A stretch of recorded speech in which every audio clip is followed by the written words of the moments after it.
In the soft glow of a North Miami kitchen, an old man finishes his coffee while the evening news whispers his name. This is the calm, uneasy story of Santo Trafficante Junior, the quiet boss who moved from cigar smoke in Tampa to casino lights in Havana, and then into the shadows of history itself. Settle in, breathe slow, and follow the silent paths where crime, politics, and rumor drift together like smoke in the dark. Chapter 1. Silent Tides over Tampa. By the time the sun slid behind the low line of North Miami apartments, Santo Trafficante Junior had already finished his coffee and most of his patience with the evening news. The television glowed in the corner of the small kitchen, washing the room in a pale blue light that made the linoleum look colder than it really was. Some commentator droned about scandal and reform, about new faces promising to clean things up. Santo listened with half an ear, the way a man listens to a car he no longer owns. It might make an interesting sound, but it was no longer his problem. On the table in front of him lay an ashtray, a neat pack of cigarettes, and a single thin folder. The folder looked harmless, like something from an old office, just paper and staples. Inside, though, there were timelines and clipped articles, names that had followed him for most of his life. Tampa, Havana. Those strange years when people from very proper offices wanted to talk about unofficial work. He did not open the folder.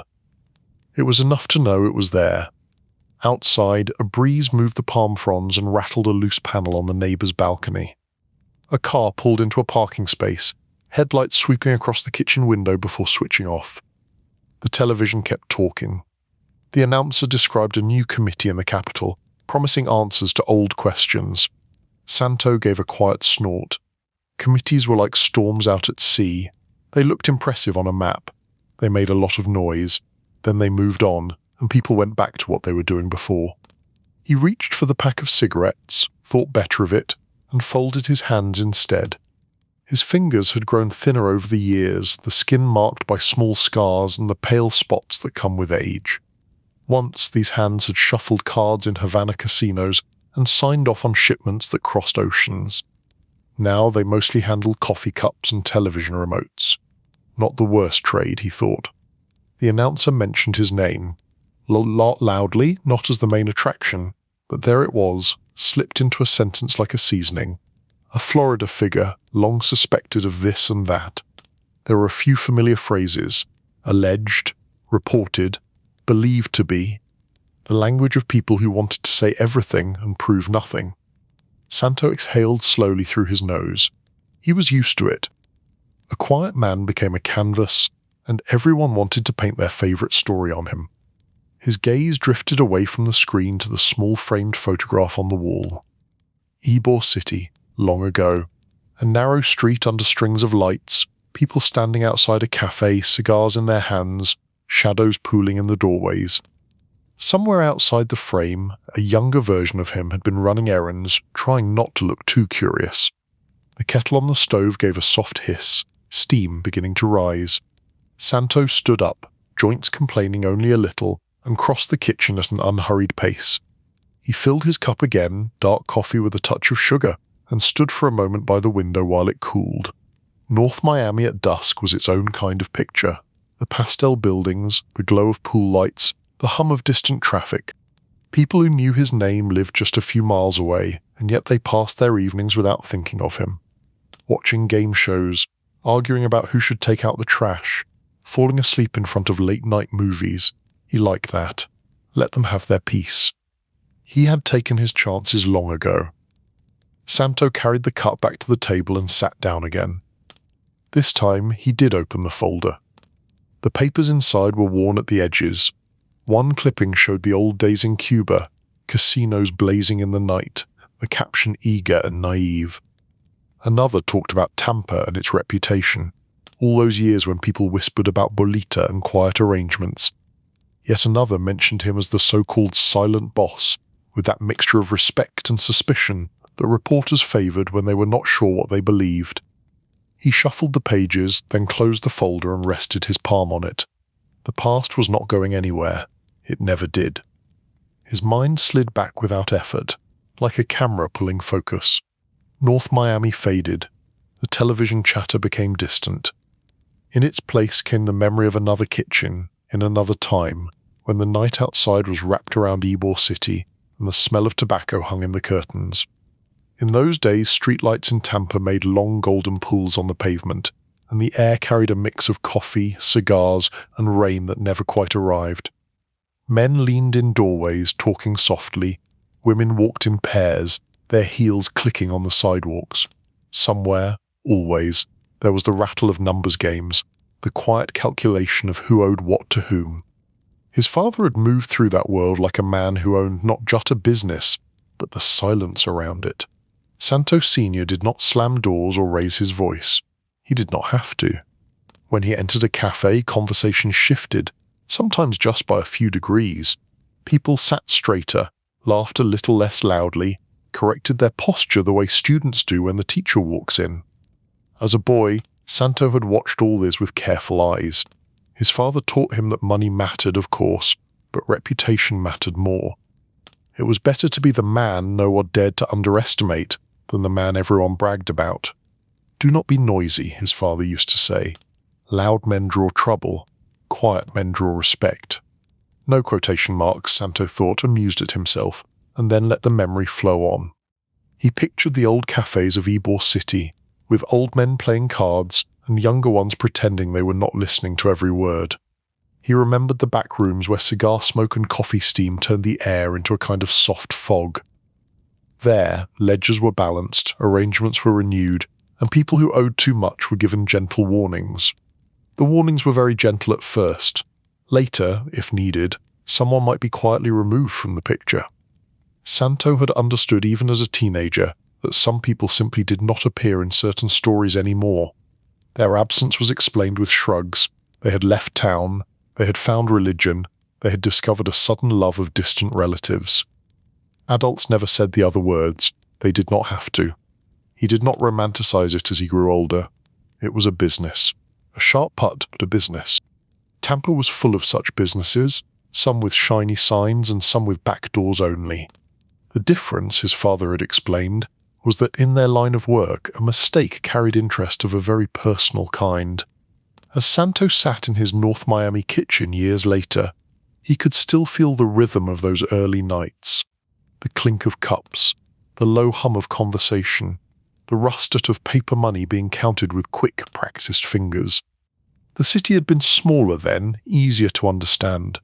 Lines of power ran from certain bars to certain offices, and everyone who mattered knew at least part of the map. He took a sip of coffee and let the bitterness wake up the back of his throat. They liked to call him the silent one now, as if he had taken a vow. He smiled faintly. Silence for him had always been a tool, not a religion. Talk too much and you gave away leverage. Talk too little and people filled in the gaps with whatever suited them. The trick was to give just enough and no more. In Tampa, he had learned that trick early. Ybor City was a teacher that did not hand out written tests. It graded you in real time. Stay calm, stay polite, remember who owed what, and the city would mostly treat you well. Forget yourself, and the same streets that had smiled at you last week would watch you walk into a problem you could not walk back out of. He remembered watching the older men in the cafes, how they sat with their backs to the wall, their eyes on the door. It had seemed dramatic when he was young. Later he understood that it was just a kind of insurance. You cannot control who comes through the door, but you can make sure you see them coming. The television in the North Miami kitchen shifted to a commercial. Santo barely noticed. His mind was already moving further along the path, from Ybor nights to boat rides across the water, and the glow of Havana rising out of the dark sea. He did not linger on that yet. There would be time for Cuba, for casinos and meetings and promises that had come wrapped in official paper. For now he was content to sit between past and present, a man in late evening, listening to the chorus of his own memory. The folder under his hand held the public version of his life, the one written by reporters, committees, and gossip. The real version, the one that mattered to him, lived in these quiet moments, in the remembered streets of Tampa, in the smell of his father's suit after a long night at the cafe, in the sound of distant music spill out of doorways while numbers changed hands and men tried not to look over their shoulders too often. Outside, the last light faded from the sky. A single star appeared, blurred by the distant haze of city glow. Somewhere, a siren called briefly and then fell silent. Santo closed the folder, turned down the volume on the television until the announcer's voice became a harmless murmur, and folded his hands again. He had learned long ago that the world could do what it wanted. Revolutions could rise and fall, committees could gather under bright lights, people could say his name with whatever tone they preferred. In the end, a man had only a few things he could truly control: how he spoke, how he kept his word, how he handled silence. In North Miami, the night moved in, soft and patient. Santo's eyelids grew heavier. The coffee had gone lukewarm. The photograph of Ybor City on the wall watched over him like an old postcard from a life that still breathed inside him. The tides that had carried him from Tampa to Havana and back again were quiet now, rolling beneath the surface. But they were still they, waiting for anyone who cared to listen. Chapter 2: Cigar City Beginnings.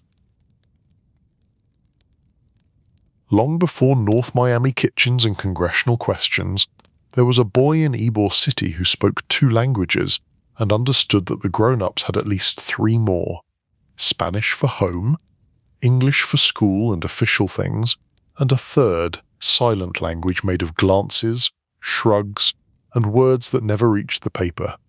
Santo had grown up in a neighborhood where the air smelled of roasting coffee and fresh cigars. In the mornings, factory whistles called men and women to work. They filed into long brick buildings, their lunches packed in tins and paper, their fingers ready for another day of rolling tobacco leaves into neat brown cylinders. He walked those streets with the loose confidence of a local kid, waving to people who had known him since he was small enough to be balanced on a bar stool. Shopkeepers greeted him with affectionate comments, the kind that said both how tall you are getting and do not forget who your father is. School existed, of course. It sat like a square block of learning, with chalk dust in the air and maps of faraway places pinned to the walls. Santo went because he was supposed to, because routine is its own form of discipline. He learned his reading and arithmetic, nodded when asked to recite dates and names, but the lessons that held his attention most came after the last bell. In the late afternoons, he would be sent on errands that were simple enough on the surface. Bring this envelope to that cafe. Walk these notes over to that man, 2 streets past the cigar factory. Pick up a small package from the woman at the corner house, the one with the lemon tree in the yard. The instructions were always clear, and yet they came wrapped in an unspoken rule: do not ask, do not open, do not repeat. At first, he had wondered what would happen if he broke that rule. He never tried. Even as a boy, he understood that curiosity had to stop at the edge of respect. Besides, it was not hard to guess. Older boys who had asked too many questions were suddenly sent on fewer errands, then not at all. They ended up working somewhere else, in jobs that paid worse and impressed no one. His father, Santo Sr., watched all this with the calm of a man who had already made his choices long ago. He was a presence more than a sound. When he did speak, people listened, not because he shouted, but because he did not waste words. At dinner, he would ask about Santo's day. The boy would give the usual answers. School was fine, the errands were done, no trouble. If anything unusual had happened, it would be mentioned in the same tone as the weather. A man had seemed nervous. A car had been parked too long near the cafe. Someone had asked a few too many friendly questions. His father would nod, his face thoughtful. Sometimes he would say, "Good, you noticed." Sometimes he would say nothing at all, just file away the information like a note in a ledger. In Ybor City, the boy learned that power did not always look like a pistol or a shouting match. Often it looked like someone sitting quietly at a corner table, sipping coffee, listening more than talking. People came to that table with problems. They left with instructions. The problems usually went away. The adult world, as he saw it, ran on small favors and careful debts. A man who needed a short loan for his shop might find that an envelope appeared on his counter was slow afternoon, delivered by a polite boy who did not stay long enough to talk. That man would repay the money, of course. He would also remember who had helped him when the banks had said no. Ybor City itself had a rhythm. Cigar workers finished their shifts and spilled into the streets laughing and complaining. Children ran between legs and street corners, chasing each other, trading marbles and rumors. Police officers walked their beats with an air of weary tolerance, nodding to certain doorways and studiously ignoring others. Santo noticed which cafes the officers favored. He noticed that in some places they paid for their coffee, and in others the cups seemed always to arrive as if by magic. He understood without anyone spelling it out that this was part of how the city stayed calm. People in uniform and people in suits had their own arrangements. His father did not invite him into the deepest conversations. That would come later. But he let the boy sit at the edge of the room, quietly, as long as he behaved. Santo would nurse a small soda or coffee and listen as men discussed numbers that were not written on any tax forms. They spoke of bolita games, of how many bets had come in that week, of which neighborhoods were playing heavy and which had gone quiet. The boy learned to do math in his head faster than any chalkboard quiz. He also learned that there had been a time before his, a time the older men called the bad years. When someone mentioned those days, the mood in the room shifted. Voices dropped. Eyes went distant. Stories were told in careful phrases. In those bad years, men had not just disappeared quietly from the story. They had been removed with a sharpness that left stains on the city's memory. Rival groups had clashed in streets and alleys, and Tampa had earned the kind of reputation that made polite society wrinkle its nose while secretly wanting every detail. By the time Santo came of age, the worst of that period had already cooled. His father and a few others had worked to replace open chaos with something more organized, more predictable. It was safer for business that way. It was also easier to sleep at night when the city was not constantly echoing with sirens. Still, the stories floated around like ghost smoke. They were reminders of what happened when rules were ignored, when agreements were broken, when people forgot the value of quiet. As he grew older, Santo began traveling beyond Tampa. At first, the trips were small, a journey to another Florida town to meet a contact at a restaurant, a ride along with his father to sit in on a discussion with men from out of state. The first time he went to New York, the city felt like a louder cousin of everything he already knew. The buildings climbed higher, the air felt colder, and the traffic seemed determined to prove some point about who could honk the longest. Yet when he sat down in a certain restaurant back room, after a maze of corridors and polite nods, he recognized the same type of faces he knew from home. Men who measured their words carefully, men who kept their backs to the wall without making a show of it, men who believed that respect, once lost, was harder to regain than money. Dinners in New York were longer, the food richer, the conversation more layered. Jokes traveled from table to table like test balloons. Some landed softly, some were ignored. Business was discussed in circles, never straight lines. Santo watched and listened, filing away voices and gestures. He understood that his Tampa family was part of a larger network, a loose corporation that stretched from one coast to the other, joined by invisible wires of money and obligation. He also saw the differences. In New York, it was easier to feel anonymous among the crowds. In Tampa, everyone knew your business, or at least thought they did. Ybor City was a village with city habits. New York was a city pretending not to be a collection of villages. Back home, his father began to bring him closer to the center of things.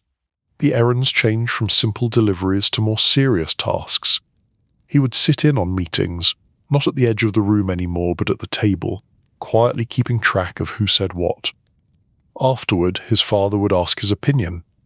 "What did you notice about that man?" he might say. Santo would answer. He would mention how one man had acted confident but kept checking the door, how another had bragged about his profits a little too loudly, how a third had said he did not care about money, which usually meant he cared more than anyone. His father listened, nodding slowly. Sometimes he would correct his son. More often, he would simply say, "You are learning."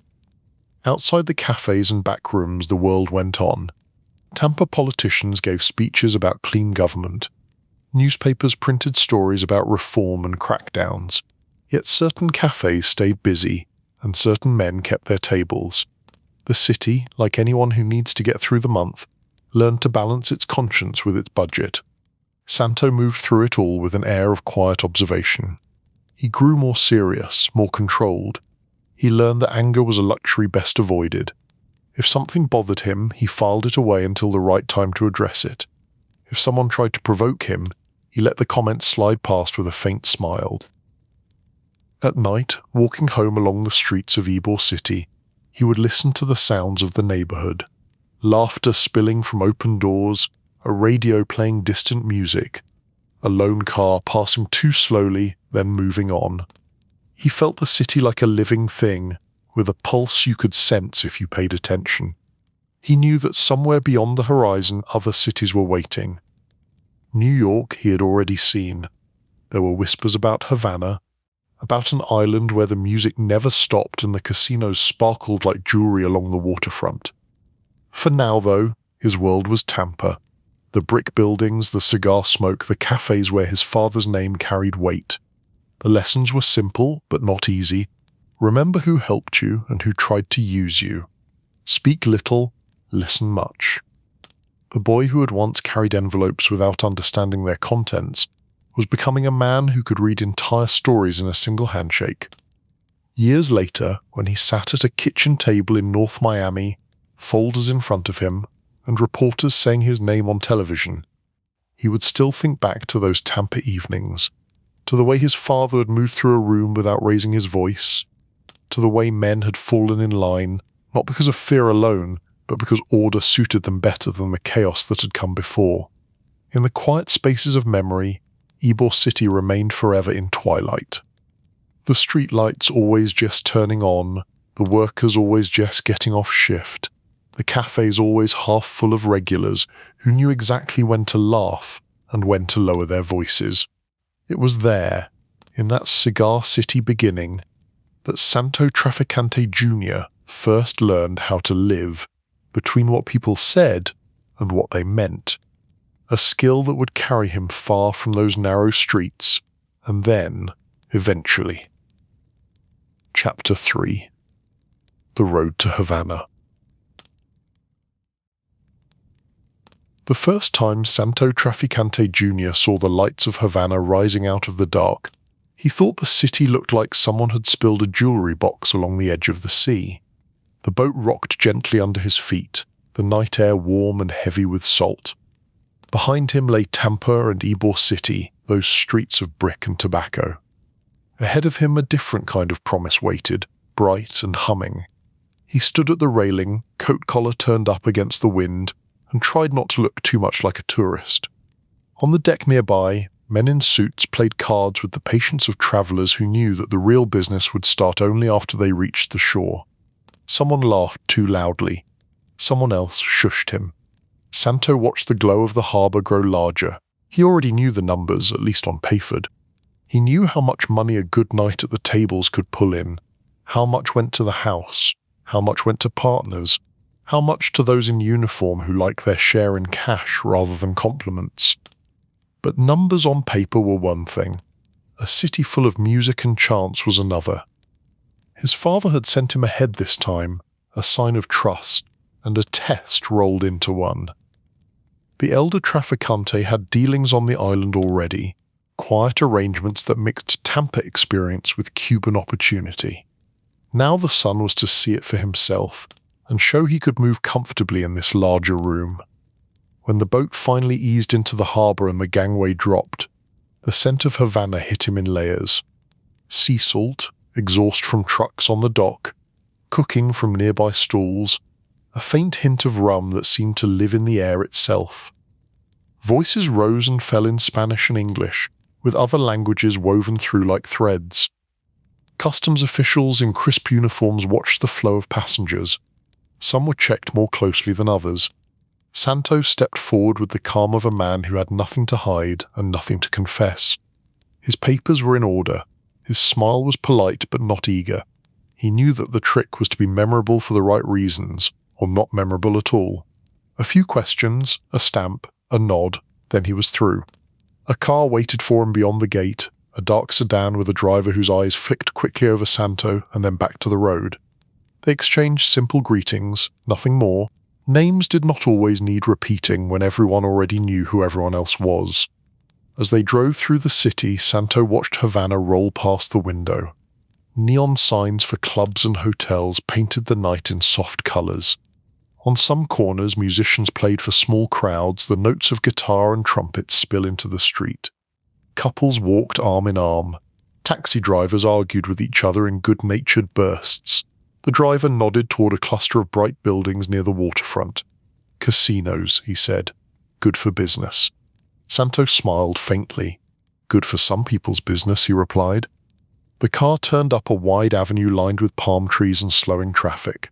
Men in tailored suits and women in elegant dresses stepped from cabs and private cars, drawn toward the same few glittering spots. Havana, at that moment in history, was trying on the role of playground for the well-connected and the well-funded.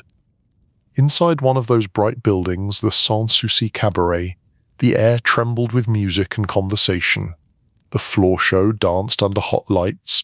The bar glowed with bottles. Roulette wheels spun with a soft clatter that could put a careful listener into a kind of trance. Santo walked through the entrance with the ease of someone who had done his homework. He knew who technically owned the place, who truly controlled it, and who simply thought they did. He knew that a friendly nod offered to the right floor manager could open doors, and that a single careless comment could close them. He moved slowly along the edge of the gaming floor, eyes open and expression relaxed. A man like him did not need to throw dice to test his luck. He was already gambling simply by being here. At a side table, a couple from the States laughed loudly as they watched the spinning wheel. Their drinks were strong, their sunburn freshly earned. They looked like people who believed that everything in life was simply another vacation if you had enough money.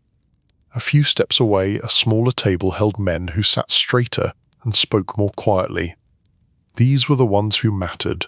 Their suits were better, their watches less flashy, their eyes taking in more than they revealed. In a private room upstairs, he met with partners, hosts, and managers. The discussions were about percentages and schedules, about how the money moved in neat flows from the tables to the count rooms and then outward to those whose names never appeared in any brochure. Santo listened more than he spoke. When he did speak, his comments were precise, his questions efficient. He did not pretend to know what he did not know. Havana had its own history, its own rhythms. You did not walk into another man's city and start giving orders. You learned the lay of the land, then you moved your pieces. By the time he made his third or fourth trip to the island, he no longer needed to be escorted through every introduction. Staff greeted him by name, in Spanish and English. Dealers and floormen knew that the quiet Tampa visitor had more say than he advertised. Word traveled, as it always did. At night, when the shows ended and the tables began to thin, Santo would sometimes stand near the bar and watch the last players cling to their hopes. Some left smiling, pockets heavier. Others walked out with their shoulders a little lower, promising themselves that next time would be different. He saw in all of them the same hunger, the same belief that the next spin, the next card, the next risk would fix everything. In his world, the next risk might involve more than a lost chip. The relationship between Havana and the men from the States was not built only on glittering nights. It rested on delicate understandings with people in uniforms and with people in suits who signed official papers in government offices. The Batista regime had its own needs, its own willingness to look kindly on certain businesses, as long as the right envelopes were delivered with the right amount of respect. For Santo, these arrangements were familiar in principle, but larger in scale. The sums were greater, the attention more intense. He navigated it with the same rule his father had taught him in Tampa. Keep your word, keep your ledger straight. Do not confuse luck with strategy. As the years moved on, his role grew. Trips between Tampa and Havana became routine. He moved between the cigar smoke of Ybor cafes and the polished floors of Cuban casinos as if stepping between rooms in the same house. Then the house changed. When his father fell ill, the balance of everything shifted. Back in Tampa, the elder Trafficante had been the anchor of the family, the one who kept all the threads from tangling. He had contacts ranging from local officials to distant partners, and he handled each with a kind of quiet courtesy that disguised how much calculation stood behind every handshake. In hospital corridors and at a bedside that smelled of medicine instead of coffee and tobacco, Santo faced a new kind of tension. There were no roulette wheels here, no neon lights, no music to soften the moment. Just the slow tick of a clock and the unspoken question of what would happen when the older man was gone. They did not need to say much to each other. Years of shared work and quiet conversations had already passed everything essential from father to son. Still, there were final instructions. A few names to remember. A few warnings about who smiled too quickly or agreed too easily. When his father finally slipped away, the loss pressed on Santo in two directions. One, simple and human, was the grief of a son who had just lost the man who had guided him through every major decision. The other was the weight of stepping fully into a role he had been preparing for his entire life. No official ceremony marked the change. There were no speeches, no banners. In their world, power often changed hands with nothing more than a nod across a table, an understand shared among those who mattered. In Tampa, some eyes turned to him to see whether he would stumble. He did not. In Havana, others watched to see whether the young man from Ybor could maintain the agreements his father had honored. He did. He traveled back to the island again, now not just as an envoy but as the head of the family, responsible for decisions that could shift the flow of money across an ocean. The Cuban hosts greeted him with respectful sympathy, then moved on quickly to business. The casinos did not pause for anyone's grief. On a balcony overlooking Havana that evening, he stood alone as the wind tugged gently at his jacket. The city spread out below, scattered with electric light. Somewhere a band played for tourists. Somewhere else men argued about politics they did not fully understand. He was not a philosopher. He did not stand there pondering the meaning of life. He thought instead of ledgers, routes, staff, partners, and risk. He thought of how to protect what his father had built, how to keep his people working, how to stay useful to those whose cooperation made everything possible. Behind him, through the open doors, the soft sound of cards and chips continued. The game never truly stopped. Santo took a breath, tasted sea salt and distant exhaust, and let his mind settle. He had grown from the boy running errands through Ybor City into a man moving between nations. The path had not been simple, but it had been steady. For now, Havana welcomed him. The Sans Souci and other places like it remained open, their doors receiving a steady flow of guests who believed that luck would favor them tonight. For now, the music played on, the dice rolled, the wheels spun, and the money flowed. He knew, however, that nothing stayed still forever. Somewhere beyond the bright circle of casino light, forces were gathering in the hills and in the cities, forces that looked at the glittering waterfront not as a marvel but as a symbol of what they wanted to change. Santo did what he had always done. He listened. He watched. He prepared as best he could, knowing that even a careful man could not control the weather. The road to Havana had opened wide for him. It would not always remain so smooth. Chapter 4. Sunshine and Storm Clouds in Havana. On a warm evening during the Ba'athete years, Havana felt like a city determined to forget that morning would ever come. The sky over the Malecon held onto the last blush of sunset as long as it could, while below, the streets grew brighter with each passing minute. Cars rolled by in a slow procession, horns calling out in short, friendly bursts. Laughter spilled from open doorways. Inside the Sans Souci, the air was cool from hidden fans and heavy with perfume and tobacco. The band on stage moved through a set of songs so smooth that guests barely noticed where ut ended and the next began. Dancers curved and twirled under the lights, their sequins catching flashes of colour. At the bar, steadier than any of the bottles behind it, stood the business of the house. Floormen checked the tables. Dealers kept their eyes on cards and chips. Managers tracked the flow of money with the calm attention of surgeons. Santo Trafficante Junior moved through this world like a quiet conductor. He did not bark orders, he did not need to. A raised eyebrow here, a small nod there, and the staff adjusted in subtle ways that kept the night running smoothly. He had an eye for small problems before they grew big. a player who was drinking too quickly and losing faster than he could afford, a dealer whose hands had grown just a bit too nervous, a tourist who looked ready to complain loudly about bad luck in a place where bad luck was supposed to be glamorous. A few calm words, a gentle suggestion, and things settled. Drinks were replaced, a break was offered, a complimentary show ticket appeared as if by magic. The Batista government liked places like the Sans Souci. They brought in money, not only from the tables but from the flow of tourists who needed somewhere to go after the sun went down. They also brought in other kinds of returns, delivered in envelopes and quiet accounts, the kind that made certain officials look the other way when lorries of supplies moved through the docks at odd hours. Santo understood this balance. He had seen similar arrangements back in Tampa, though on a smaller scale. In Havana, everything was written in larger letters and brighter colours, but the grammar was the same. Keep the money moving, keep the peace, make sure the right people felt acknowledged, and the wrong people never had a reason to look too closely. Some nights he would remain on the casino floor until nearly dawn, then step out into the pale light of early morning with his jacket over his arm and his tie loosened. The city looked different at that hour. Delivery trucks rattled along roads that had seen limousines only a few hours earlier. Street sweepers collected the night's leftovers. The air cooled, and for a brief time Havana seemed like an ordinary place where people simply tried to earn a living. But even then, he could feel the pressure building beyond the bright zones.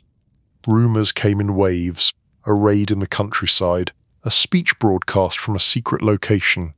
A photograph of a bearded man in fatigues passed hand to hand like a relic. Some guests brought the gossip into the casino, their voices carrying over the clatter of chips. Others pretended not to notice anything beyond the rim of their martini glasses. Santo listened, as he always did.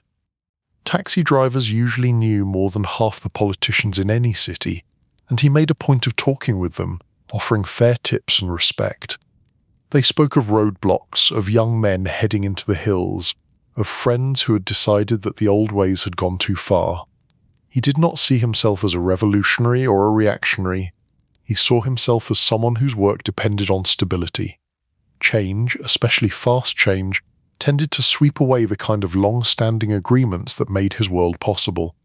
So he watched the signs as a sailor watches clouds. Inside the casino, the band kept playing. The foreign guests kept arriving, drawn by brochures promising excitement and luxury just 90 miles from the coast of the States. Few of them paid attention to the music of the speeches rising in the mountains.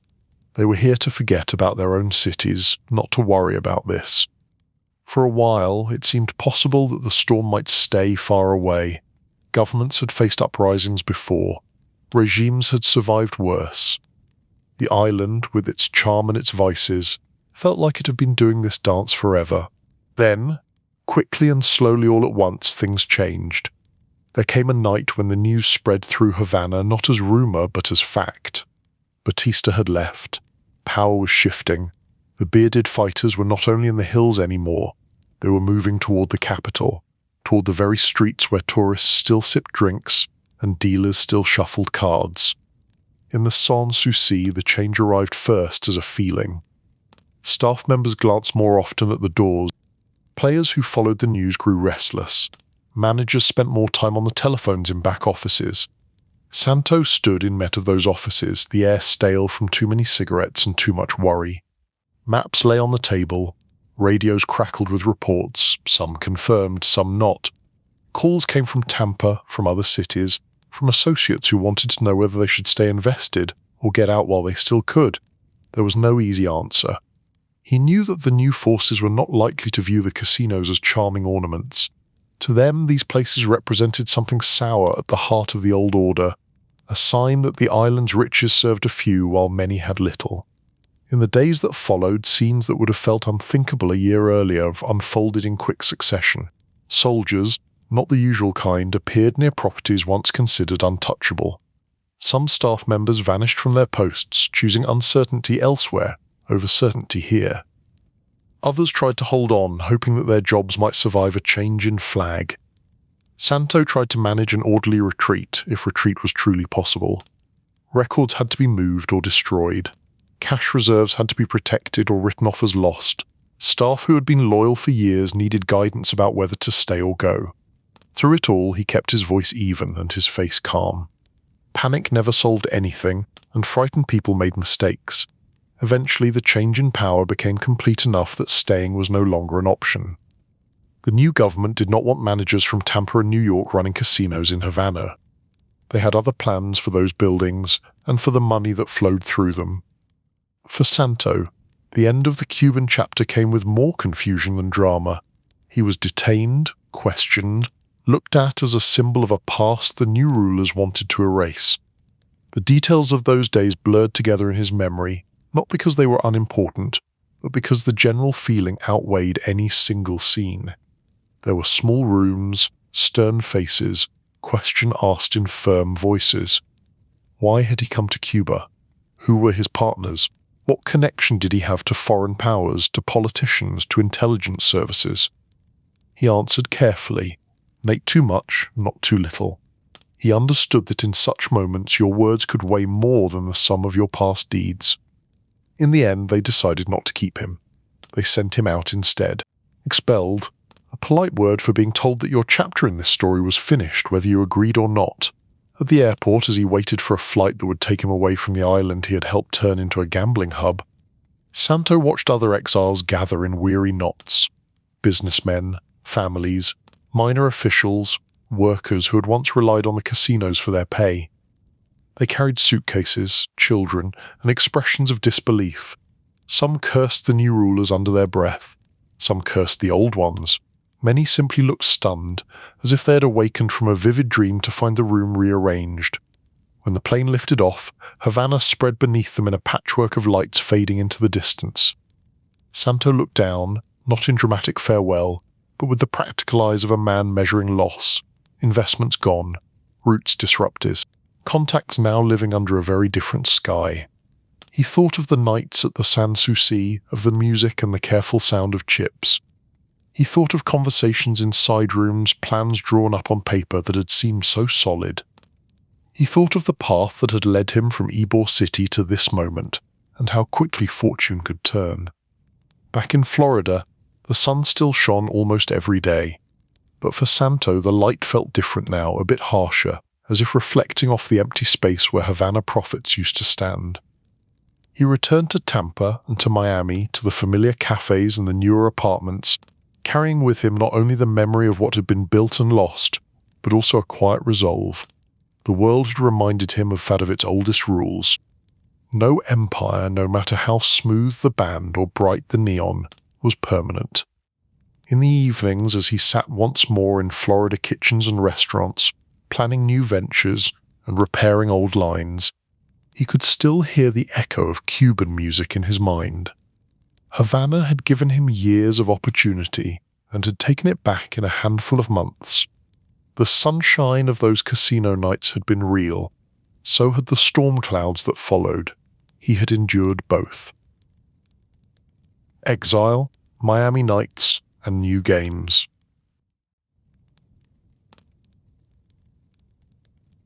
The plane from Havana landed with a tired bump, and with it a chapter of Santo Trafficante Junior's life ended on a strip of Florida concrete. There was no dramatic music, no final showdown, just the usual shuffle of passengers, the scrape of luggage wheels, and the low murmur of conversations in two languages as people tried to decide what to do next. Santo stepped into the bright Florida sunlight feeling lighter in some ways and heavier in others. Havana was behind him now. The casinos, the music, the careful agreements that had taken years to stitch together had been swept away by a change in flags and uniforms. What remained were the lessons, the contacts, and a sizable hole in the balance sheets.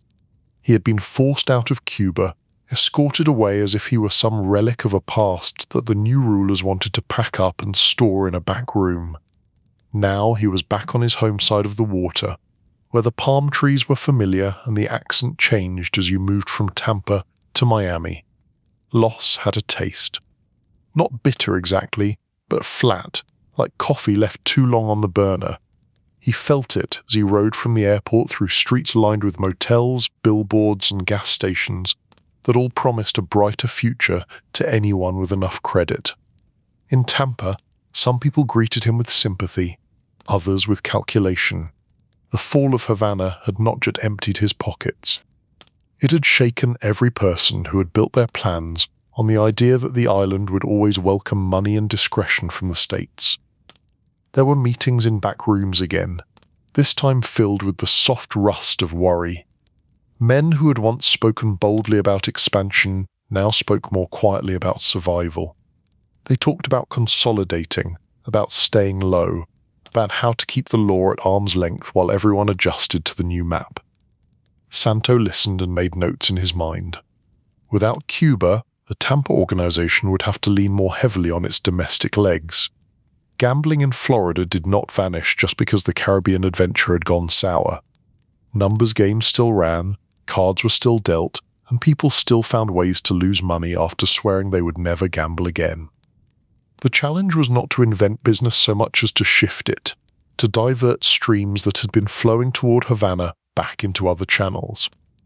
That meant using connections in Miami more than ever, and Miami in those days was its own strange laboratory. By the time he settled into a more permanent place in North Miami, Santo had become accustomed to the look of federal cars parked just a little too long near his building. The people inside pretended to read newspapers or fiddle with the radio. Occasionally the head of them would step out, stretch in a theatrical way, and glance up at the windows as if checking the weather. He did not bother peeking through the curtains. Surveillance was like humidity in Florida. You could pretend it was not there, but your shirt still stuck to your back. Federal agents were not the only ones watching. Local police, state investigators, even ambitious reporters wanted their own piece of the Trafficante puzzle. Each hoped they would be the one to pin down the quiet man from Tampa, to turn rumors into a clean narrative with names, dates, and satisfying conclusions. Santo denied them the satisfaction by continuing to be exactly what he had always been: polite, reserved, careful. He spent his days in ordinary ways that were not actually ordinary at all. Meetings at restaurants, short drives to small offices, conversations that mixed talk of restaurants, vending machines, and construction with more subtle references to things that never appeared in contracts. In Miami, he moved among small businessmen who owned bars, lounges, and social clubs. Many of them were from Cuba, carrying their own stories of being uprooted. They understood something about starting over and about the importance of having friends when the ground shifted. At a quiet table in men's such club, with a fan turning lazily overhead and a radio playing soft music in the corner, Santos spoke with a former Havana employee now trying to keep a small lounge afloat in Exile. The man worried about rent, about licenses, about lingering loyalties to the old island. Santo reminded him that his customers were no longer tourists in silk shirts. They were neighbors and fellow exiles who needed a place to forget their worries for a few hours. If the music was good and the drinks were fair, the money would follow. He offered guidance, and where it made sense he offered more direct help, not because he was suddenly a charity, but because every thriving place created opportunities. A busy lounge could host card games, quiet introductions, and the kind of conversations that kept a network alive. Miami in those years felt like a city rehearsing for a future it had not fully imagined yet. High-rise buildings climbed slowly into the sky. Motels glowing in pastel colors lined the beach roads. The ocean kept rolling in, indifferent to human dreams. At night, Santo would sometimes drive along the causeways, the windows down, the wind carrying the scent of salt and exhaust. He thought about Havana, about the way its waterfront had glittered. Miami's lights were different but carried their own promise. If the island was gone as a business center, Florida itself was still very much open. It was during this period of rebuilding, of adjusting to life after Cuba, that new kinds of proposals began to drift his way. They did not come from the usual business partners or from the politicians who understood the value of a quiet man with quiet solutions. They came from people linked one way or another to offices in Washington, the sort with flags out front and very long titles on the doors. The first contact was indirect, the way such things usually were. A man from out of town asked for a conversation. The meeting took place in a hotel suite with heavy drapes and a view of the water. The stranger spoke in a polished tone, the kind you heard from people who were used to giving briefings. He mentioned Cuba in a particular way, focusing on the new government there, on its ties to other foreign powers, on the frustration of those who felt the island had slipped into unfriendly hands. Santo listened, his face unreadable. The visitor then hinted that there were people in the intelligence world who were exploring options, as he put it. Options that involved changing the leadership in Havana once again. To do that, they might need assistance from people who knew the island well and who understood how to operate outside normal channels. He did not use agency names, he did not have to. The meaning was clear. The idea that official people paid by the government, might wish to work with men like Santo was not entirely new. History had seen stranger alliances when mutual interests lined up. Still, there was something almost absurd about the scene. A hotel suite. A man in a carefully pressed suit. An invitation to help arrange that a foreign leader might be gently removed from the script. Santo responded the way he often did. He asked questions. How serious were these officials? How high did this go? What guarantees existed that his own organization would not be the first to take the blame if the plan went wrong? The answers were smoothly delivered but not entirely satisfying. Support would be ample, the visitor said. Everyone involved would share the risk. The cause, he added with a touch of righteous fervor, was nothing less than the security of the hemisphere. If Santo had been a more theatrical man, he might have laughed. Instead, he thought about it in practical terms. He had reasons to dislike the new rulers in Havana. They had taken a very profitable chapter of his life and slammed it shut.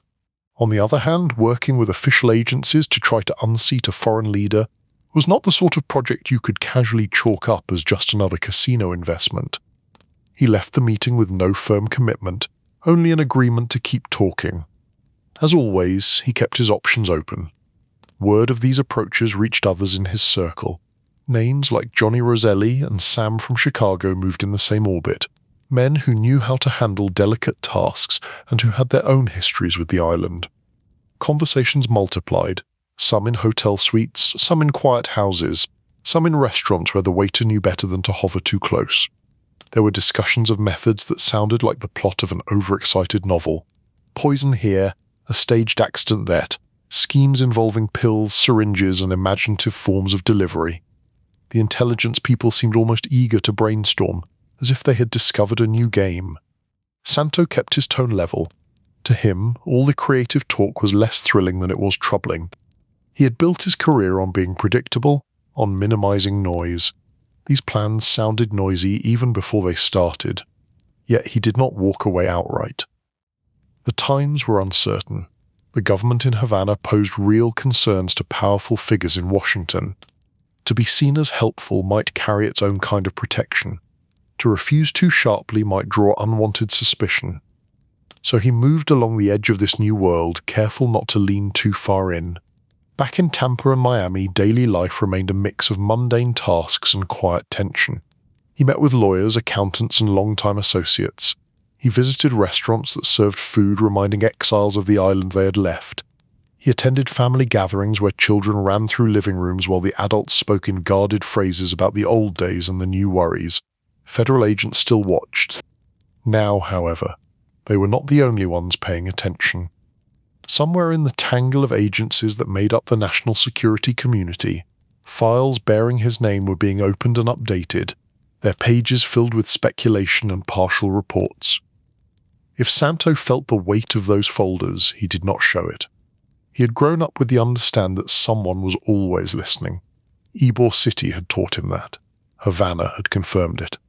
In his North Miami kitchen, the same way where he now drank his evening coffee, he occasionally thought about the shape of his life, from the brick streets of Tampa to the casino floors of Cuba and back again, with this new layer of shadowy proposals laid over everything.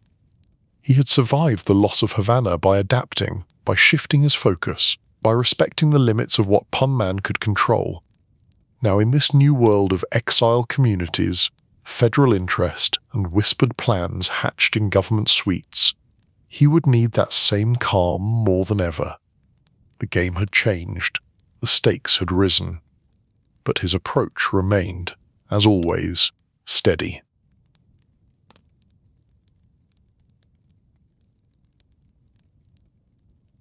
Chapter 6.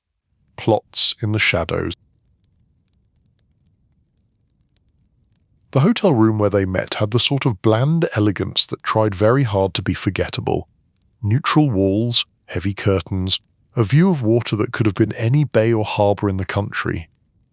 A fruit basket sat untouched on a corner table, its grapes slowly drying in the air conditioning.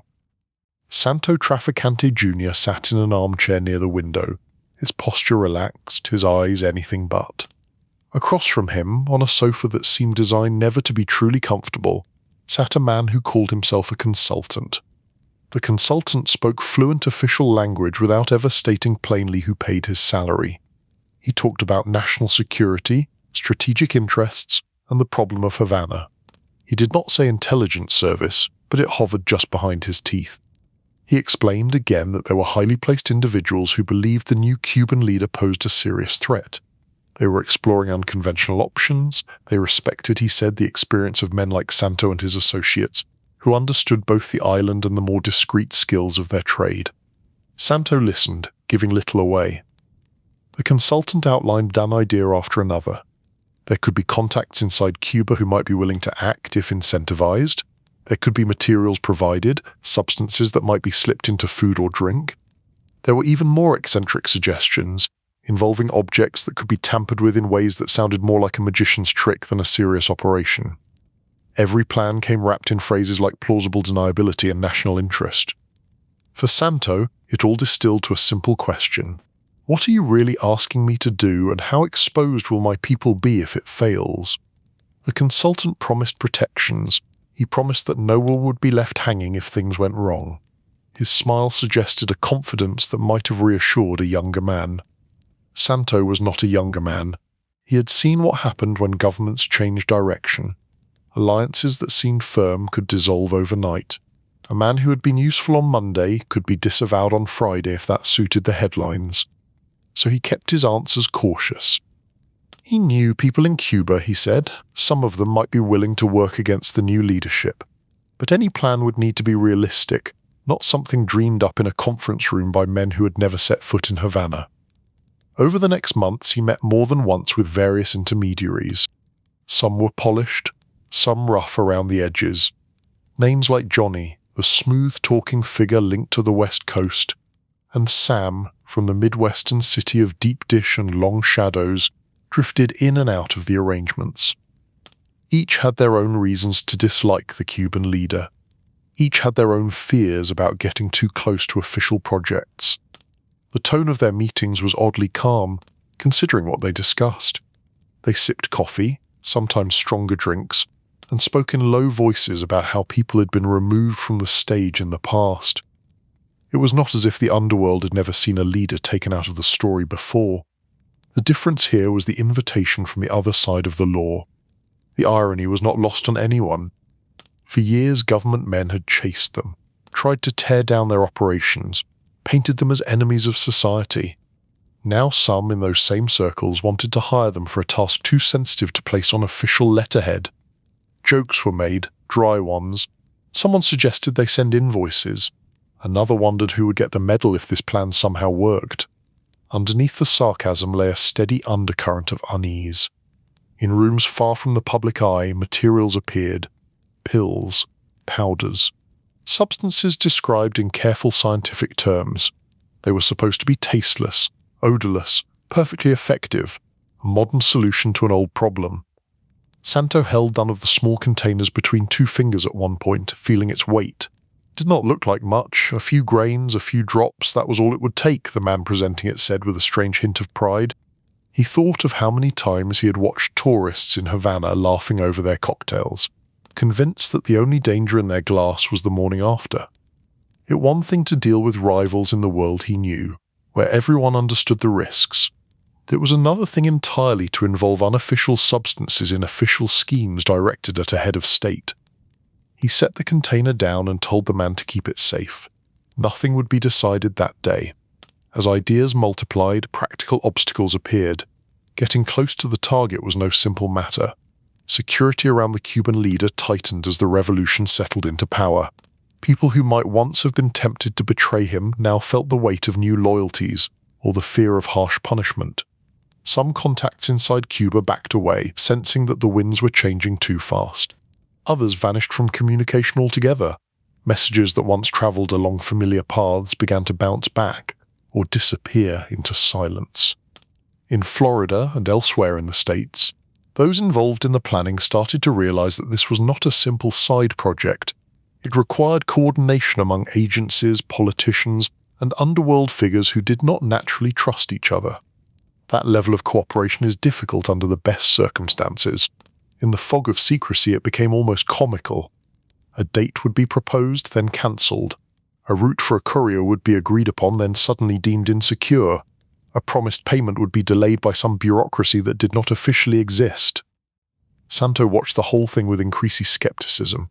To his eye, what had begun as a supposedly sharp operation now resembled a badly managed enterprise, one in which the left hand barely knew what the right hand intended. He thought of his father in Tampa, of the way the elder Trafficante had insisted on clean lines of responsibility. You knew who owed what, who answered to whom, and what would happen if someone failed. In this strange collaboration with parts of the government, those lines blurred. No one wanted to be the one to sign their name to anything. During the quiet moment alone in his North Miami apartment, he poured himself a drink and sat by the window, watching the lights of the city reflect on the surface of a nearby canal. He thought about the men in suits who had pitched these plans with such confidence. He wondered where they would be if disaster struck. Probably in another office, explaining that things had gone beyond their control. He did not like betting on people who refused to own their risk. Gradually he stepped back. He let calls go unanswered a little longer. He gave non-committal replies when asked for updates.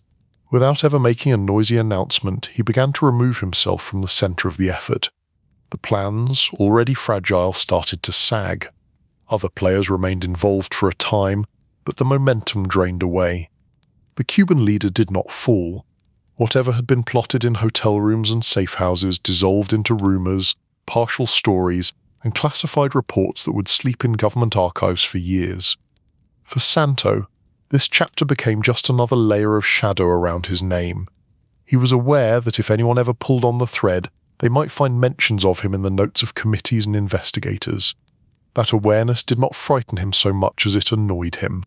He preferred his own choices to be the ones that defined him, not the half-baked projects of officials who thought they understood the world he came from. In the meantime, he kept doing what he knew best. He managed his affairs in Florida, staying as far as possible from any further experiments involving governments and secret operations. He let others chase glory or revenge. His focus returned to numbers games, business fronts, and keeping peace within his own sphere. Federal investigators, of course, did not lose interest. In fact, the whispers of these aborted plots only made his name more intriguing to them. Over the years, as inquiries into Cuba and its foes multiplied, his file thickened. Committees would later want to ask him about what he had done and what he had refused to do. For now, though, those bright lights were still in the future. In the evenings, he went back to his rhythms: coffee in the kitchen, occasional dinners at quiet restaurants, drives along the causeways where the city lights shivered on the water. Sometimes, as he watched the waves roll in and out, he thought about the strange dance he had been invited to join. Men from respectable offices had sought out the help of men like him, believing they could borrow underworld efficiency for a cleaner world. What they had discovered instead was that chaos and secrecy did not always produce tidy outcomes. Santo had walked close to the edge of that experiment, and then, with his usual instinct for survival, stepped back. Others might argue for years about who had done what, about how far the plans had gone. He left them to their arguments. He knew what mattered to him, his family, his organization. The cities he knew, with their familiar streets and predictable dangers. The world beyond those streets would continue to spin its large dramas. Revolutions, crises, confrontations between nations. People in suits and uniforms would draw lines on maps and speak of strategies. Santo Trafficante Junior, the so-called silent man from Tampa, preferred to work where he could see the door, weigh the players, and decide for himself which risks were worth take. The plots in the shadows had come and gone. The Cuban leader remained in power. The intelligence officials moved on to other concerns. Santo remained where he had always been, not at the center of history textbooks, but in the quieter corners where decisions were made without microphones. Chapter 7: Dallas Shadows and the Kennedy Question. The day the president was unalived in Dallas, Santo Trafficante Junior was sitting in a modest restaurant in Tampa, the kind of place where the coffee was strong and the wallpaper had not changed since the 50s. The television hung in one corner, its picture a little fuzzy, the sound usually kept low. It was early afternoon, the slow part of the day. A few regulars lingered over their plates, a waitress wiped down an empty table, humming under her breath. Outside, the Florida sun reflected off parked cars and made the streets shimmer. Then the announcer's voice sharpened, heads turned toward the screen. The waitress set her cloth down and drifted closer. A man at the counter froze with his fork halfway to his mouth. Santo looked up slowly, as if his body already knew that this was one of those moments when the world shifted. The report came in fragments. The president had been shot. Details unclear. The motorcade had been moving through downtown Dallas. More information to come. The room fell into a hush, broken only by the clink of a spoon against a cup. Even the cook stepped out from the kitchen, apron still on, wiping his hands and frowning at the television. Santo watched the screen, his face unreadable. In his line of work, he had long grown used to the idea that important people sometimes left the stage abruptly. Rivals, bosses, politicians. But a president of the United States being struck down in broad daylight live on national news felt different. It felt like the country itself had been jolted. As the announcer repeated the story with new fragments added, the restaurant seemed to hold its breath. Someone muttered a short prayer under his breath. The waitress shook her head slowly, her eyes damp. Santo's reaction, outwardly, was simple. He set his coffee cup down, folded his hands, and kept watching. Inwardly, his mind began to move in careful circles. A president unalived in such a public way meant investigations, anger, confusion. It meant questions flooding every corner of public life, from city halls to tiny police stations. It meant that men who had never attracted much attention before might suddenly find their names being dragged into theories they had nothing to do with. He knew enough about history to understand that when something this shocking happened, people would look for patterns, for villains, for stories that made more sense than the idea that a single man with a gun and a grievance could change the world. By the time the television confirmed that the president had died, the small restaurant felt like a church between services. People sat in silence, staring at the screen, then at each other, as if expecting someone to stand up and explain it all. No one did. Later that day, Santo drove quietly through Tampa. Flags in front of public buildings slid down to half-staff. The usual noise of the city seemed muted, as if even the traffic was respecting the shock. In homes and bars, in offices and cafes, televisions and radios repeated the same stunned words. In his own house, he sat with family members who watched the news with wet eyes and whispered arguments about what kind of world their children were growing up in. For once, no one talked about business. No one cared which cafes were busy or which numbers had hit in the games the night before. They talked about the president's children, about the young widow now standing under a weight few could imagine. They talked about how fragile everything suddenly felt. In the days that followed, as the accused shooter was taken into custody and then himself unalived on live television, the whole story took on a feverish, unreal quality.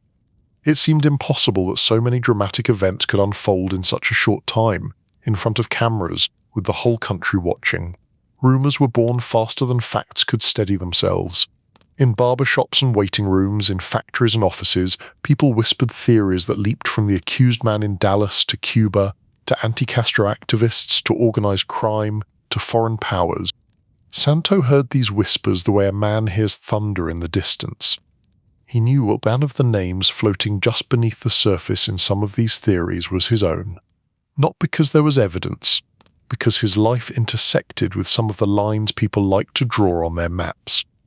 He had been connected to Cuba. He had known men from New Orleans and other cities, men whose names would later be spoken in the same breath as the word conspiracy.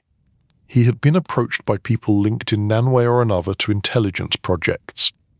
You put all that together, and you had the ingredients for stories, whether those stories were true or not. In Tampa, a few people who knew him well gave him sympathetic looks, as if to say that they understood what might be coming. Reporters liked characters, and the quiet man from Ybor City made an excellent shadow in the background of their tales. For a time, though, life went on without his name appearing in the headlines. The government focused on the official story, on the accused man and his background. Families mourned. The country tried to steady itself. Years passed. New issues rose and fell.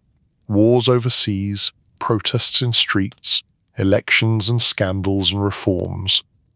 Only later, when the first official stories began to fray around the edges in the public imagination, did attention swing back toward the possibility that the Dallas tragedy had not been the work of one man alone. Books started to appear, written by journalists and self-styled investigators. They drew diagrams connecting Dallas, New Orleans, Miami, and Havana.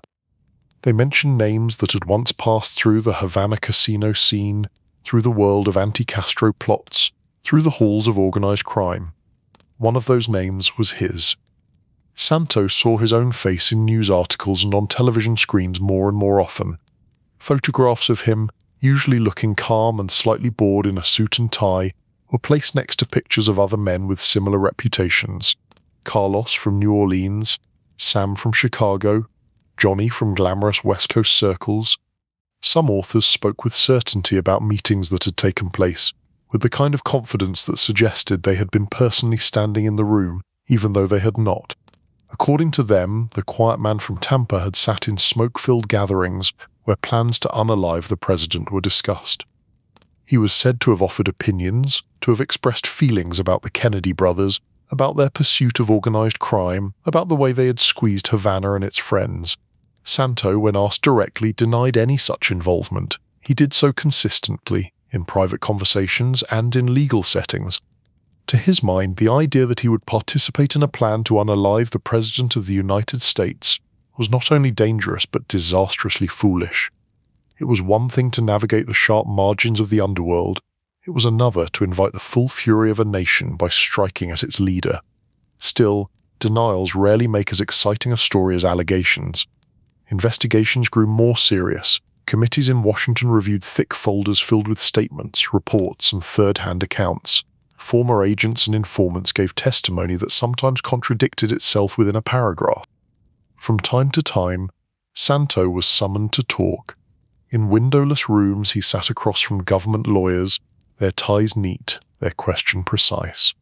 They asked him about New Orleans, about Louisiana roadhouses, about whispered claims that he had once expressed relief after the president's death. He listened, his face composed, and replied in the same measured tone he had used his entire life. No, he had not been part of any such scheme. No, he had not expressed joy over the assassination. No, he had never ordered or approved any attempt to harm the president. He understood that some people would never believe him. Once a person became a symbol, the truth of his own thoughts mattered less than what others needed him to represent. At night, back home in Florida, he watched news segments about the latest theories like a man watching a play in which he had been cast without his consent. Commentators spoke his name with a mix of awe and suspicion. They quoted unnamed sources who insisted that he had been in this meeting or that house, that he had said this or that line. None of them had actually sat with him in a Tampa cafe 30 years earlier, watching him quietly measure a room. None had listened to his father explain how dangerous it was to allow personal feelings to drive business decisions. They saw a name connected to Cuba, to organized crime, to New Orleans Company, and they saw a perfect puzzle piece. As the years passed into the 1970s, the national hunger for answers about Dallas did not fade. If anything, it grew. Documentary makers and senators alike wanted to be the ones to finally lay the matter to rest. This would eventually bring Santo to the bright lights of Congress, to testify in front of cameras and lawmakers whose question carried all the weight of a country still looking for closure. But before those hearings there were quieter days. In Tampa, he continued to show up at familiar spots. The old Ybor City had lost some of its cigar smoke charm, replaced by newer businesses and changing demographics, but certain cafes still held echoes of the past. He would sit at a corner table, drink his coffee, and watch younger men behave as if they were the first to discover that the city had shadows. When they looked his way, their expressions mixed curiosity and caution. They had heard legends. They were not sure how much of them were true. To some, he was a relic of a time when things were simpler in their complexity. To others, he was a key to the greatest mystery of their age, the man who might hold the secret that would finally answer all the questions about Dallas. He knew better.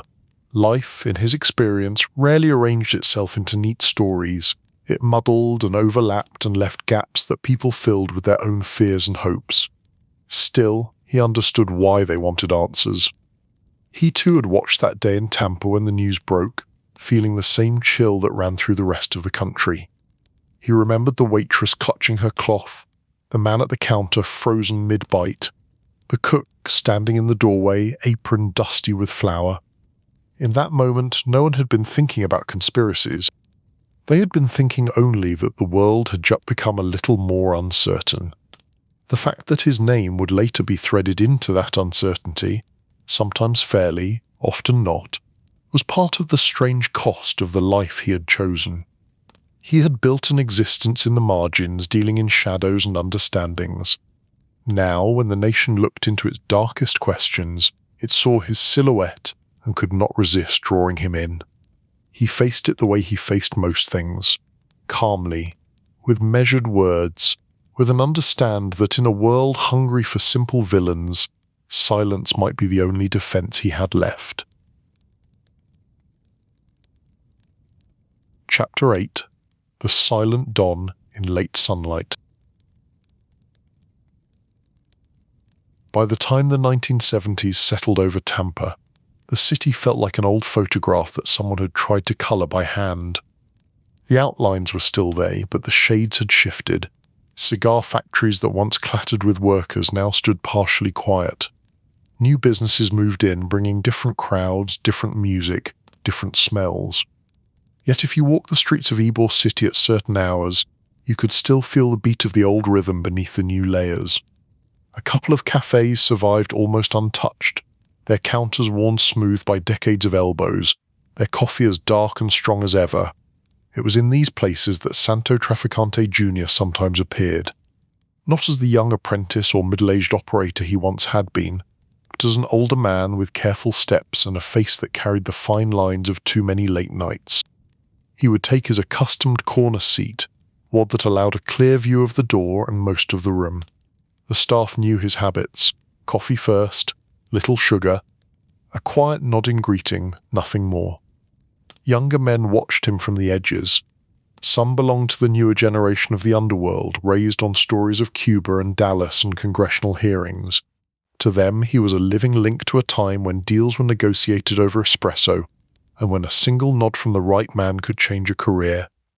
Others were simply local regulars who had grown used to seeing this calm figure holding court without actually holding court. If they listened, they would not hear dramatic tales. Santo did not spend his afternoons bragging. His conversations were low and practical. He discussed family matters, business logistics, the price of property, the health of old friends. The legends about him lived louder outside those walls than inside them. At the same time, law enforcement in Tampa had changed. The old loose arrangements, where certain officers knew to look away at certain doors, gave way to more organized efforts. Federal agencies worked more closely with locals. Task forces formed and dissolved. The word racketeering began to appear more often in legal documents. Files on the Trafficante organization became thicker. Charts were drawn linking names and businesses, arrows connecting companies that seemed unrelated on the surface. Agents spoke of syndicates and councils and national commissions. Some of this picture was accurate. Much of it was guesswork. For Santo, it translated into simple reality. The margin for error shrank. Where once a mistake might have been handled inside the shadows, now it risked becoming a headline. He adapted the way he always had. He streamlined operations, reduced exposure, trimmed away ventures that drew too much attention. He encouraged people under him to stay disciplined, reminding them that foolish pride or flashy displays would draw the kind of gaze they did not want. Despite these efforts, the law kept coming. Trials became a recurring feature of his later life. In one city or another, charges were brought: conspiracy, gambling violations, other allegations carrying long formal names. In courtrooms, he sat at defense tables under bright lights that were very different from casino bulbs. Reporters filled the benches, their notebooks ready. Sketch artists captured his expression over and over, always aiming for that elusive hint of guilt or fear. They rarely found it. Santo treated court like just another room where business had to be conducted carefully. He wore conservative suits. He listened closely. He conferred quietly with his lawyers, whose job it was to argue the finer points of the charges. The prosecutors worked hard to present him as the mastermind behind webs of illegality. They paraded witnesses, some of them former associates seeking leniency, others government agents who had spent years piecing together fragments of evidence. The picture they painted was dramatic, almost theatrical. There was talk of hidden counsels, coded messages, secret meetings at odd hours. It was the sort of narrative that fit neatly into crime dramas on television. The defense, in turn, reminded jurors that allegations were not proof, that informants sometimes told the stories their handlers wanted to hear, that complex diagrams did not always reflect reality. Santo himself said very little. When he did take the stand, in those rare instances when strategy demanded it, he answered questions calmly and cautiously, never volunteering more than necessary. More often, his lawyers spoke for him, as they were paid to do. Some trials ended in acquittal. Others saw charges dismissed or cases collapse under their own complexity. The government did not always get the ending it wanted. Each courtroom battle, however, left its mark. Even when he walked out technically free, Santo could feel public perception thickening around him like smoke. To many outside observers, the repeated investigations meant there had to be something there, even if it could not quite be pinned down. He understood that he would never convince everyone. That was not his goal. His goal was to avoid prison, to keep his family protected, and to ensure that the organization he had inherited did not shatter under pressure. Away from courtrooms and cafes, he dealt with more ordinary challenges of age. His health began to complain in small ways at first. A stiffness in the mornings, a weariness that came sooner on long days. Doctors' visits that once were rare became more regular. In a cardiologist's office with soft green walls and outdated magazines, he listened as a physician, younger than some of his suits, talked about blood pressure, diet, and the need for less stress. Less stress, he thought with a faint inner smile. The advice was not wrong, it was simply late. He tried, in his own way, to follow some of it. He allowed himself more evenings at home. He lingered longer over meals with family, watching grandchildren chase each other around living rooms, their laughter a healing sound that no courtroom could touch. He attended church more often, finding in its rituals a sense of continuity that balanced the constant change of his professional world. Sitting in a wooden pew, listening to familiar prayers, he felt briefly like just another parishioner asking quietly for mercy and guidance.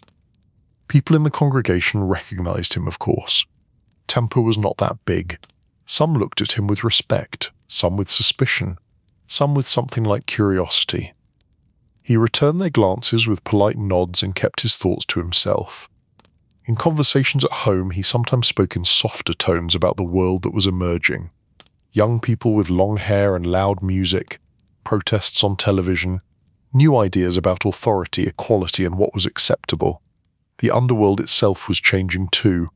Old-style gambling and numbers games faced competition from state lotteries and legalized betting. New forms of narcotics pushed into markets that once had little experience with such poisons. Violence, the real kind, not the romanticized version in novels, sometimes spiked in ways that reminded him unpleasantly of the bad years he had only heard about as a boy. He wanted no part of that chaos. His world had always been about controlled risk, contained vice. The new waves felt reckless, noisy, unbound by the old rules. So he kept his distance. He focused on what he knew, on the kinds of enterprises that did not explode overnight. Restaurants, bars, real estate. Ventures that could be explained, at least on paper, in ways that made sense to bankers and taxmen. Still, he could not completely ignore the new energy. Young men looking for quick power often tried to attach themselves to his reputation. They invoked his name in conversations, claimed links they did not have, bragged about approvals he had never given. Sometimes word of this reached him. He would shake his head slowly and instruct trusted people to deliver gentle corrections. Not threats, not big displays, just firm reminders that using his name carelessly was an unwise habit to maintain. In public, the label that followed him most often now was the Silent Don. Reporters liked it. It sounded mysterious, slightly elegant, just ominous enough to sell papers and draw viewers. To Santo, the nickname was both accurate and misleading. He had always valued silence, yes. Words were like bullets in a way. Once fired, you could not pull them back. Better to save them until you were sure of your aim. But silence did not mean emptiness. His quiet carried thoughts that rarely appeared in print. Doubts, hopes, regrets. In his more reflective moods, he sometimes thought back to his father in Ybor City, to those early evenings in smoke-filled cafes. The older man had not lived to see this late phase, when his son became the subject of congressional interest and true crime books. Santo wondered what his father would have made of it all.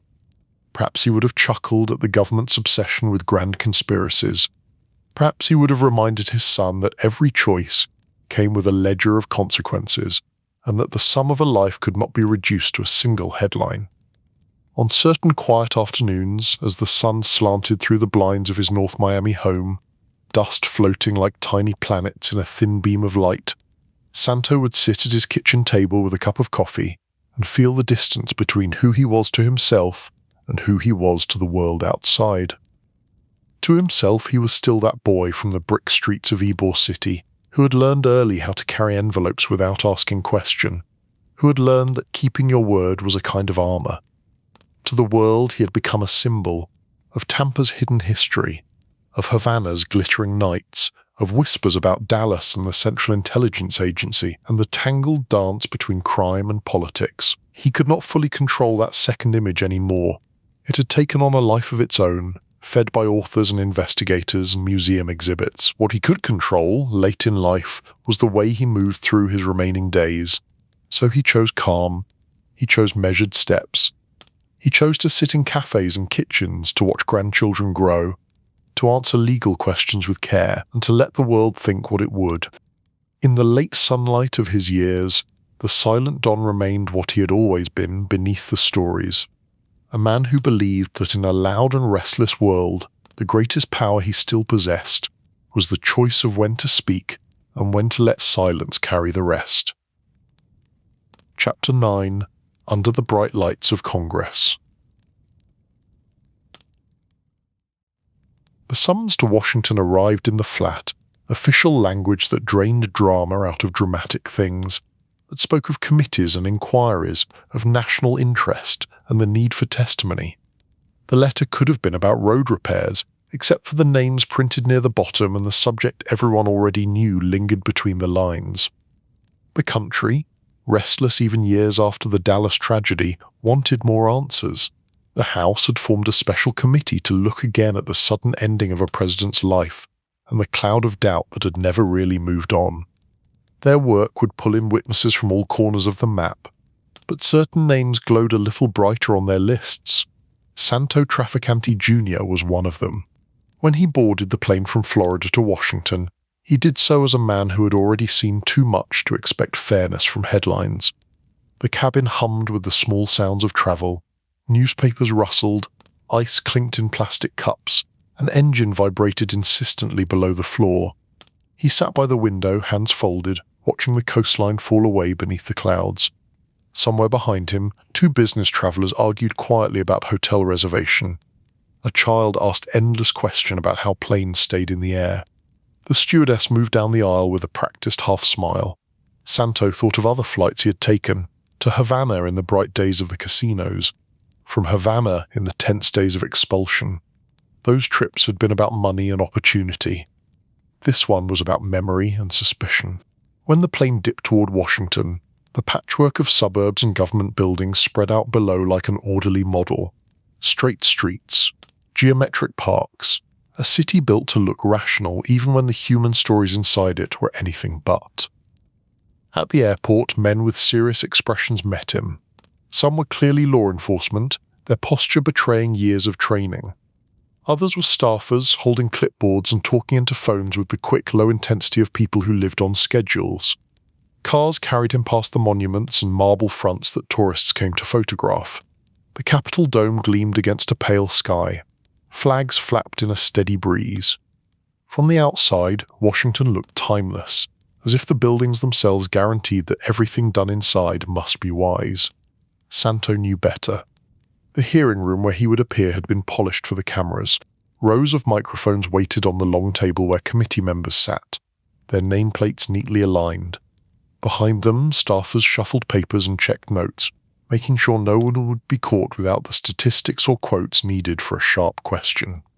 In the gallery, reporters arranged themselves like hunters waiting near a watering hole. Some sorted their notepads and checked their recorders, others simply watched the room hoping to catch a telling glance or gesture that could become a line in tomorrow's story. When Santo entered, escorted to the witness table, a few heads turned more sharply. The photographers, already primed, lifted their cameras. Flashbulbs popped in rapid bursts, freezing his image again and again. He moved with the same measured pace he used walking into a cafe back in Tampa, one foot in front of the other, breathing steady, face neutral. There were people who wanted to see fear in his expression. Others hoped to glimpse defiance. He showed neither. At the table, a clerk asked him to raise his right hand and swear to tell the truth. He did so, his voice calm, the words spoken without hesitation.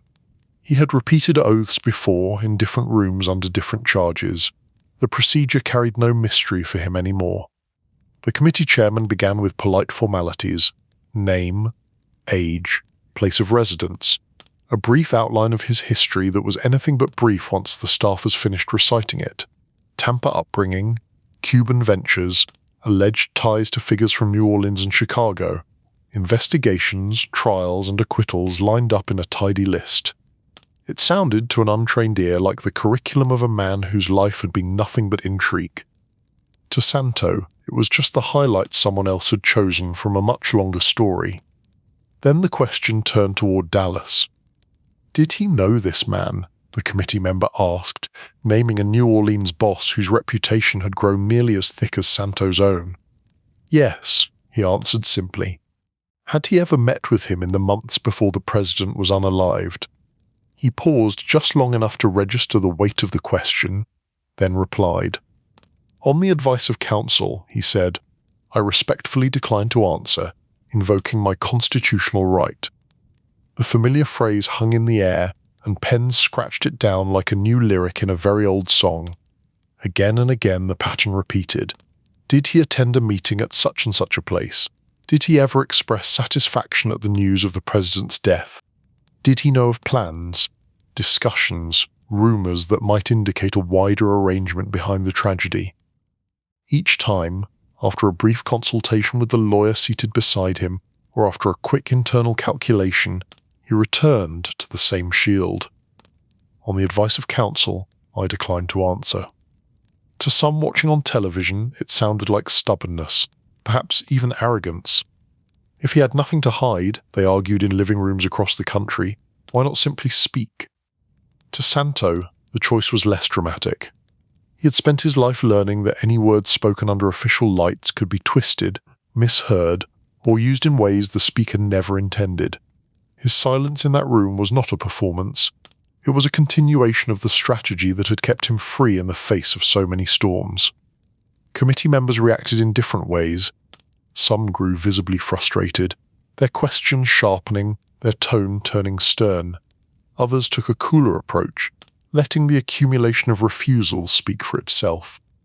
One asked about his time in Cuban jails after the revolution, hinting at claims that they heard or made remarks about how the president's death would benefit certain interests.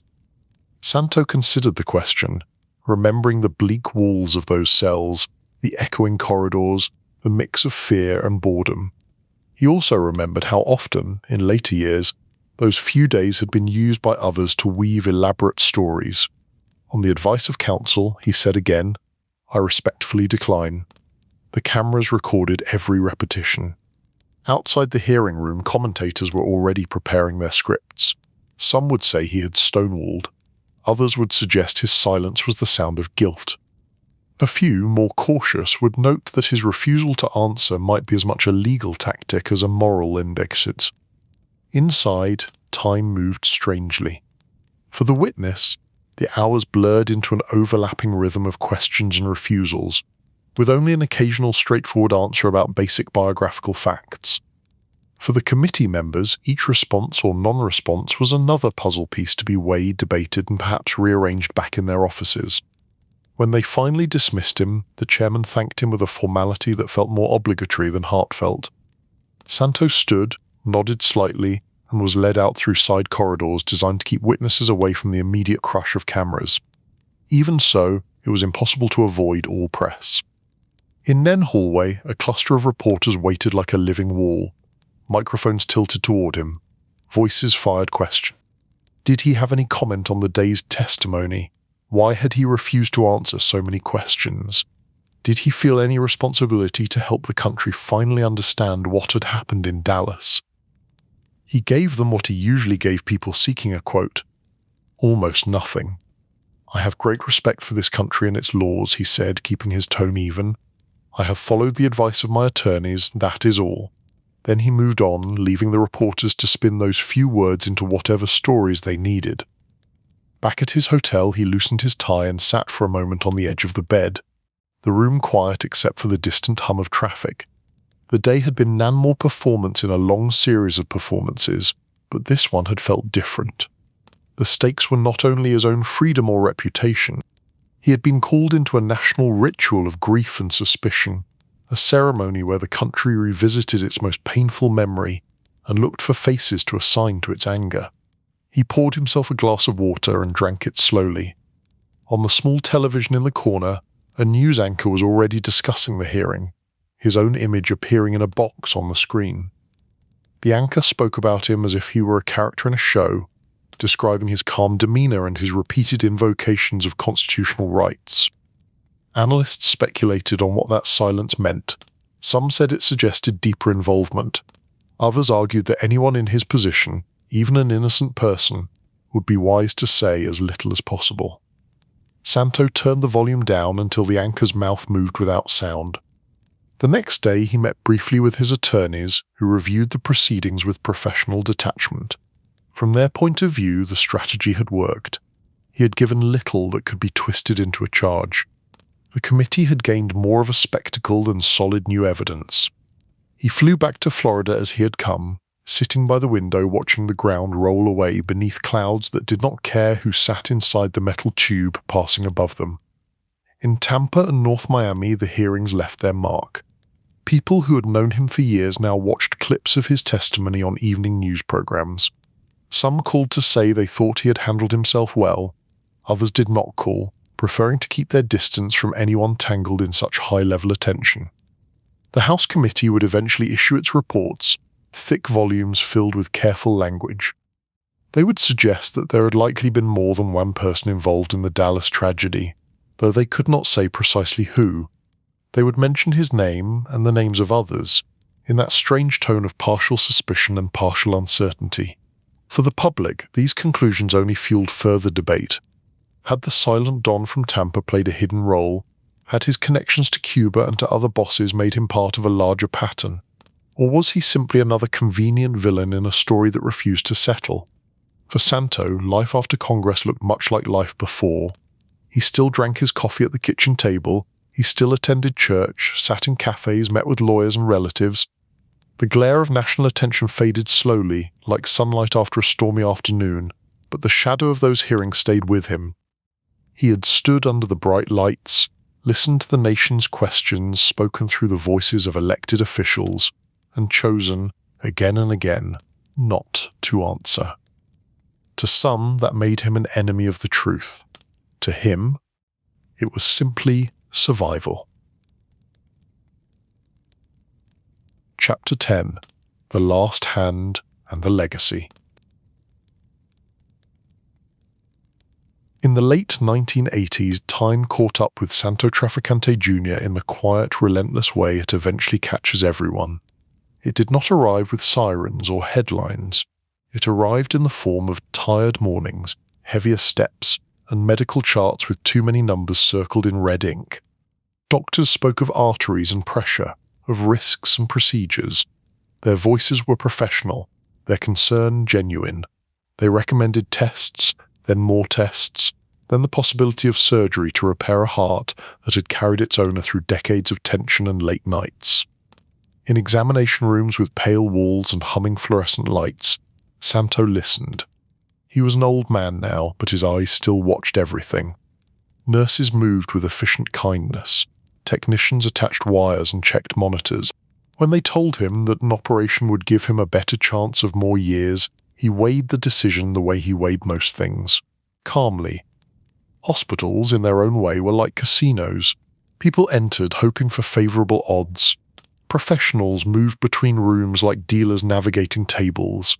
There were bright lights and complicated machines, and in the end, luck, or fate, or something beyond calculation still had its say. He agreed to the surgery. The trip to the hospital that would perform it felt strangely like those business journeys of his younger days, yet completely different. No quiet discussions of shares and routes, no partners waiting in hotel lounges, just family, worry, and a small bag packed with the essentials. In the days before the procedure, relatives came by. Their faces carried that practiced mixture of reassurance and hidden fear that visitors wear when they are trying to convince themselves as much as the patient. He spoke to them in his usual measured way. He did not give long speeches. He did not indulge in dramatic farewells. He simply told them to look after one another, to stay smart, to remember the difference between impulse and necessity. If any regrets weighed on him, he kept them private. On the morning of the operation, the hospital world closed around him. Gowns, bracelets, cold metal rails, voices giving instructions in soft tones. The bright white of surgical corridors passed above as he was wheeled along, tiles and ceiling lights creating a hypnotic pattern. As the anesthetic crept in, he drifted toward a place where the clatter of chips, the murmurs of Havana nights, the voices of Tampa cafes, and the question of congressional hearings all blurred together into something distant. He did not wake again. News of his passing moved quickly through the channels that had followed him for so long. Wire services reported that the Florida mob boss had died after complications from heart surgery. Newspapers reminded readers of his long history, from the cigar city of his youth to the Cuban casinos and the decades of speculation about his role in larger mysteries. Television anchors spoke his name in even tones, summarizing a life in a few lines before moving on to the next story. In Tampa, old men in cafes shook their heads and told younger patrons that whatever the papers wrote, they would never really understand the world that had formed around the Trafficante name. Some spoke with admiration, others with criticism, many with that complicated mix of respect and unease, reserved for those who had lived close to danger without falling off the edge. In North Miami, neighbors noticed the quiet. The man who had once been such a central figure in whispered tales now left no more tire marks on the driveway, no more silhouettes at the kitchen window. His funeral drew a mix of people who might not otherwise have stood in the same place. Family, of course, dressed in black, their grief a private thing behind composed faces. Old associates from Tampa and Miami, some still active, some retired, all aware that the era represented by the man in the casket was fading fast. There were also law enforcement figures in the distance, watching with professional curiosity, and perhaps a few journalists who could not resist the chance to observe the final chapter of a story they had written about for years. The service itself was simple: prayers for mercy, words about forgiveness, references to a soul known fully only to the one who had created it. Whatever else he had been, Santo was, in that moment, just another man laid to rest by those who cared for him. After he was gone, Tampa continued to change. The city leaned more into its image as a destination for families and conventions, its waterfront redeveloped, its skyline slowly sharpening with new buildings. Ybor City became part historic district, part nightlife strip, its old brick walls now housing bars and clubs that played music Santo would never have recognized. Historians and curators began to organize their understanding of the city's underworld past.